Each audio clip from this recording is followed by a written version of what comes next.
Republicans just announced they're bypassing Democrats entirely to fund ICE and Border Patrol operations, and Trump gave them a June 1st deadline. What's up, guys? This is Colton again with the most important news on the internet. According to Fox News Digital, Republicans are preparing a budget reconciliation package to fund immigration enforcement after Democrats refuse to support ICE and Border Patrol funding. This comes as Trump officially backed using reconciliation again and demanded Republicans get the bill on his desk by June 1st. Here's where the battle lines are drawn. Trump made his position crystal clear, saying, quote, "We are going to work as fast and as focused as possible to replenish funding for our border and ICE agents, and the radical left Democrats won't be able to us."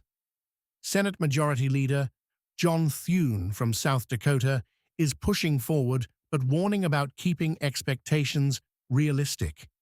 Meanwhile, Senate Budget Committee Chair Lindsey Graham from South Carolina told voters he's eyeing two new reconciliation packages.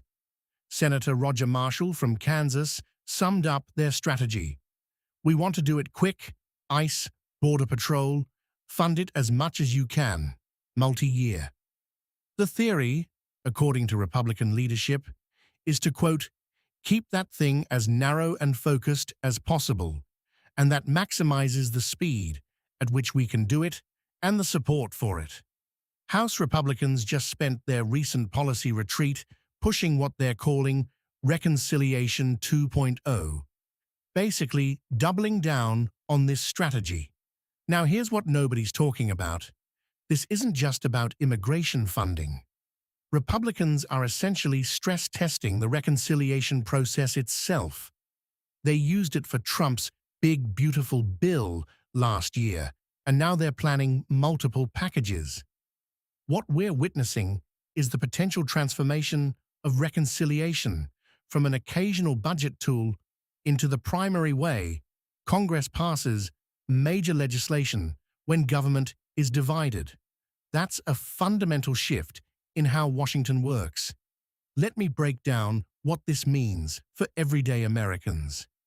If Republicans succeed with this multi-year ICE funding approach, we're looking at immigration enforcement being locked in for potentially a decade, regardless of future election outcomes. But here's the crazy part. This strategy could backfire.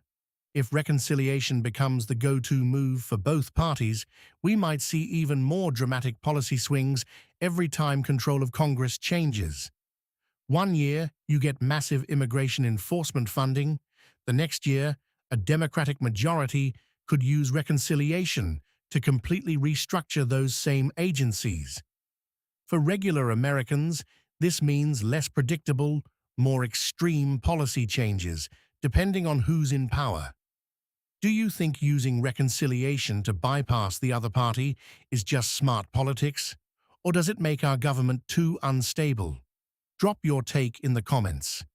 Is this the new normal for how Congress works? I'm Colton with the most important news on the internet. See you tomorrow.